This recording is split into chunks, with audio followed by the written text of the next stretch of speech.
રાજ્યમાં ખુલ્લામાં ભણતા ભૂલકાઓ વચ્ચે રાજનીતિ ગરમાઈ છે। સંદેશ ન્યૂઝના ધારદાર અહેવાલ બાદ હવે રાજકીય ઉભરો જોવા મળી રહ્યો છે। શિક્ષકોની ઘટ અને ઓરડાઓની અછત વચ્ચે રાજકીય ડ્રામા જોવા મળી રહ્યો છે। રાજ્યમાં 30 બાળકો દીઠ એક શિક્ષકની વાતો સાવ પોકળ સાબિત થઈ રહી છે।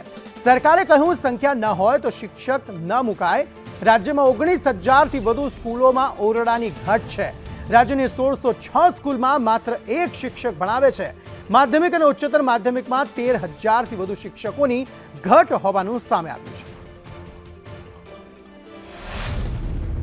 30 કે 40 બાળકો એક શિક્ષક એ પ્રમાણે આપણે શિક્ષકો પણ મૂક્યા છે, એટલે સ્વાભાવિક મંજૂર મહેકમ ધોરણ 1 થી 5નું કર્યું હોય, પરંતુ 1 થી 5ની અંદર કુલ બાળકો 70 જ થતા હોય તો એ નક્કી થયેલા પ્રમાણે જ શિક્ષકો મૂકવામાં આવે અને બાકીની જગ્યા નથી ભરતા એ જગ્યાને ખાલી બતાવવામાં આવે।